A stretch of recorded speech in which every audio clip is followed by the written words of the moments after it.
नमस्कार दोस्तों। आज के इस वीडियो से हम एक्सेल में एक कैलेंडर बनाएंगे। एक ही शीट में एक ही पेज पर हम उसको तैयार करेंगे। हम सिर्फ डेट एंटर करेंगे, ईयर और मंथ एंटर करेंगे और कैलेंडर आ जाएगा। आप स्क्रीन पे देख सकते हैं, यहाँ पर फरवरी 2020 का कैलेंडर है। इसके आगे हम डेट बदल कर देते हैं 2050। तो कैलेंडर एकदम से 2050 का हो गया। फरवरी महीने का महीना बदल देते हैं, हम जनवरी कर देते हैं कि जनवरी में देखिए आप क्या होने वाला है। इस प्रकार से है, सैटरडे को 1 तारीख होगी और 31 जो है मंडे को होगी। इसी प्रकार 2020 कर लेते हैं, 2020 में चले जाते हैं। आप पास्ट की ओर चले जाएं, 1905 करके देख लीजिए। इस प्रकार से ये एक डायनामिक कैलेंडर है। इसमें कुछ फॉर्मूला, कुछ फंक्शन यूज़ किए गए हैं। अलग अलग से हम नहीं करेंगे, बस सिंपल हमें क्या करना है, एक ही पेज पे 3-4 फॉर्मूले लगा करके, छोटे छोटे फंक्शन लगा करके हम इसको तैयार कर सकते हैं। दोस्तों, इसको किस प्रकार किया गया स्टेप बाय स्टेप सीखते हैं। दोस्तों, इसको नई शीट पे बनाने से पहले आपको एक्सेल के 3 फंक्शंस के बारे में नॉलेज होना चाहिए। फंक्शन का नाम है वीकडे फंक्शन, डेट फंक्शन और एंड ऑफ मंथ फंक्शन। इनको समझ लीजिए, उसके बाद ये बहुत आसान हो जाएगा। सबसे पहले वीकडे।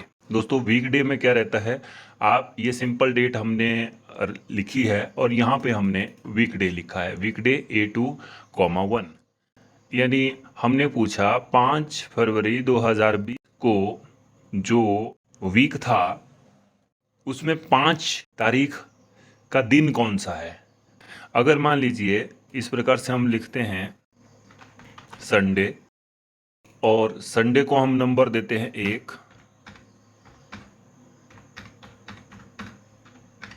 तो हमने पूछा 5 तारीख को कौन सा दिन था। तो अगर अब 4 आ रहा है तो उसका अर्थ है कि उस दिन वेडनेसडे था। हम चेक कर लेते हैं अपने कैलेंडर पे, 5 फरवरी 2020, यानी हमने फरवरी महीना लेना है, 2020 लेना है। उसके बाद देखिए आप 5 तारीख किस दिन आ रहा है, वेडनेसडे को आ रहा है। ये पूरा एक वीक है। हम कोई भी डेट देते हैं, जैसे हमने 3 दिया तो ये बताएगा ये मंडे को आ रहा है। कैसे बताएगा, ये नंबर बताएगा, 1 फॉर संडे, 2 फॉर मंडे और 7 फॉर सैटरडे। तो यहाँ बता रहा है 4 का अर्थ है ये वेडनेसडे को, और आप कैलेंडर पे चेक कर सकते हैं, बिल्कुल ऐसा ही है। तो एक फंक्शन हमें ये पता रहना चाहिए। इसमें क्या होता है, सिंपल हम वीकडे लिखते हैं।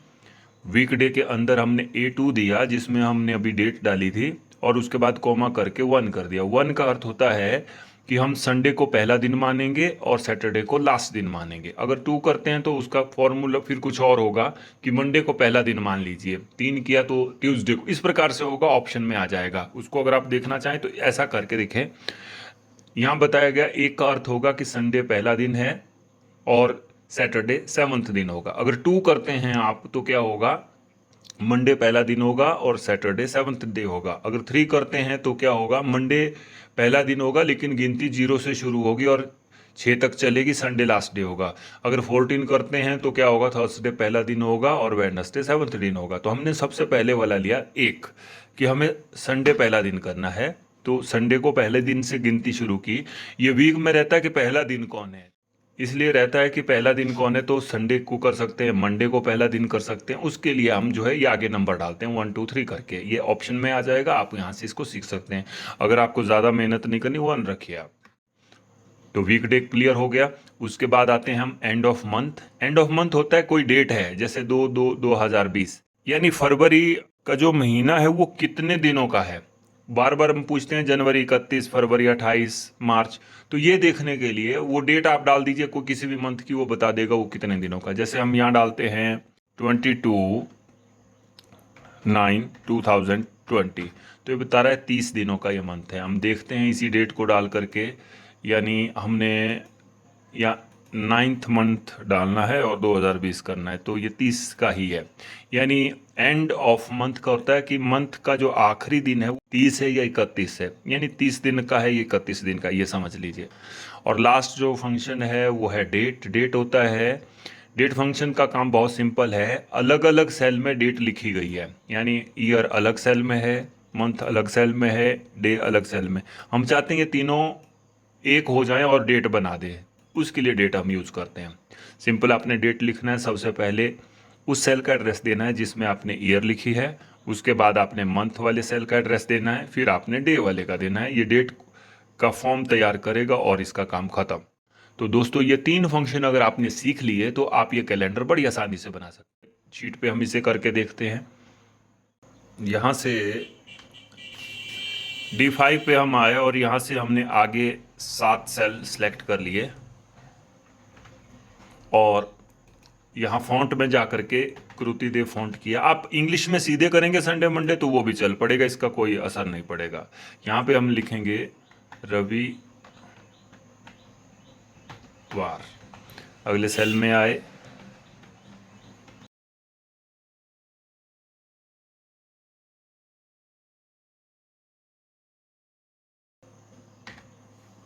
इस तरह हमने वार लिख लिया। यहाँ पर हम मर्ज कर देंगे और यहाँ पर हम मंथ डालेंगे, जैसे 9 डाल दिया, और यहाँ पर हम ईयर लिखेंगे, इसको भी मर्ज कर दिया, 2020 लिखा, और यहाँ पर हम डेट फंक्शन लगाएंगे equal to date bracket start, और उसके बाद ईयर यहाँ से देंगे, कॉमा कर देंगे, मंथ हम यहाँ से देंगे, कॉमा करेंगे, 1 हम अपनी तरफ से लिखेंगे, 1 यानी पहली तारीख, जिस भी मंथ की हम देखना चाहें फर्स्ट तारीख को हम चेक करेंगे, वो डेट यहाँ बनाएंगे। अभी इसका कोई रोल नहीं है, थोड़ी देर में आप इसका रोल देखेंगे।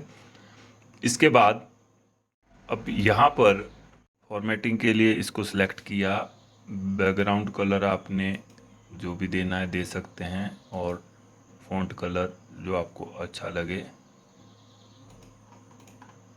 साथ में बोल्ड कर दिया।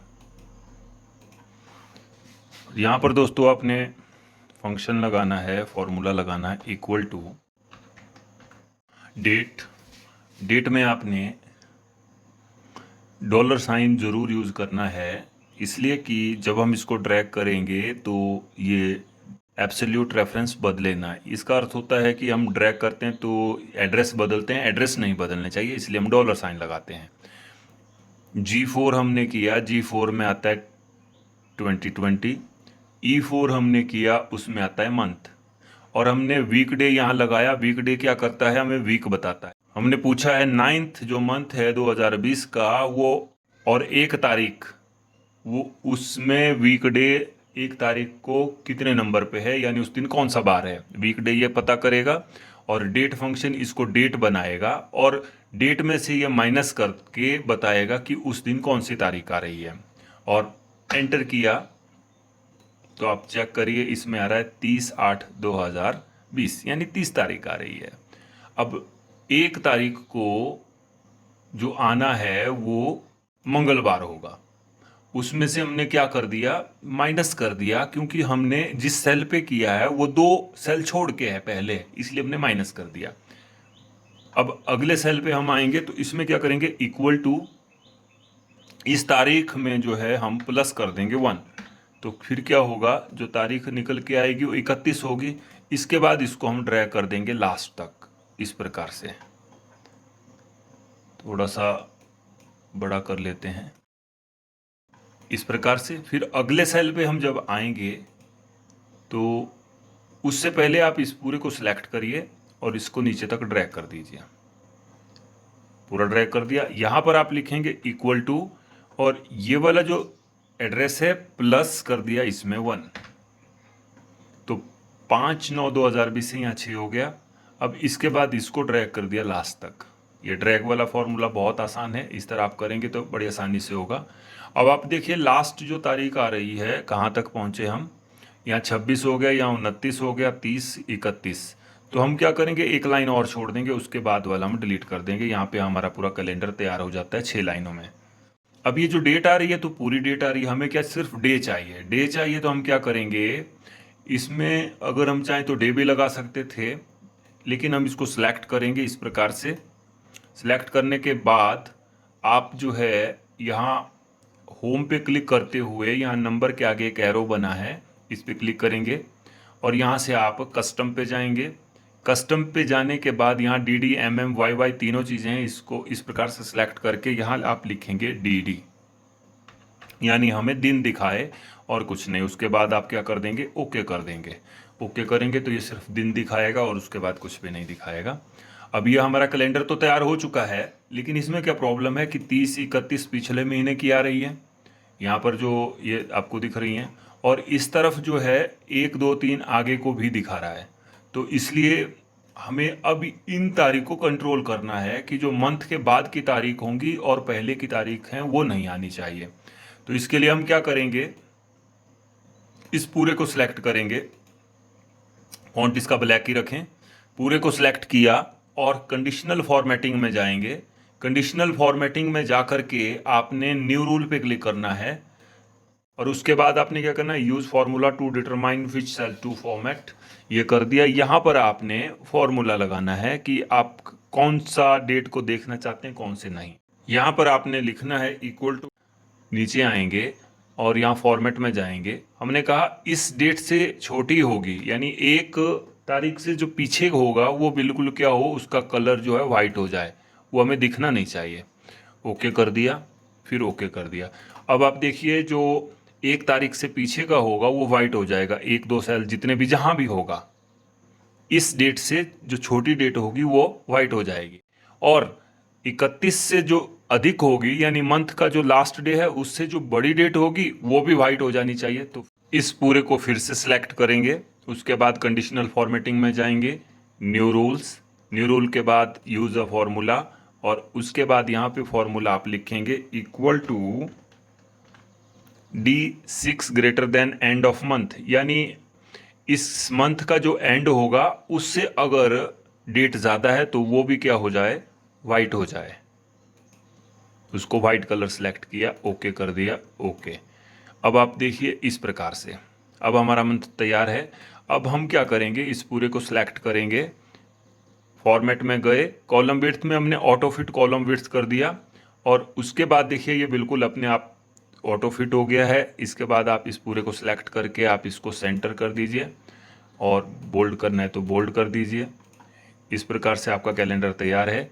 इनको आप बैकग्राउंड कलर दे दें और इस पूरे को इस तरह से सिलेक्ट किया और बॉर्डर लगा दें, यहाँ से ऑल बॉर्डर। हमारा कैलेंडर तैयार है। अब ये वाली जो डेट है इसको हम शो नहीं करना चाहते, तो इसको सिलेक्ट किया और कलर में जाके इसको वाइट कर दिया। अब आप डेट बदल के देखिए, यहाँ पे हमने फरवरी किया तो फरवरी महीना आ रहा है, 29 का था, आप देख सकते हैं। 1950 फिर से हम कर रहे हैं, अब देखिए तो 1950 के हिसाब से फरवरी हो रहा है। जब आप टेस्टिंग करेंगे तो आपको पता चलेगा बिल्कुल एक्यूरेट काम कर रहा है। दोस्तों अगर आपको ये वीडियो अच्छा लगे तो please like, subscribe and share the channel.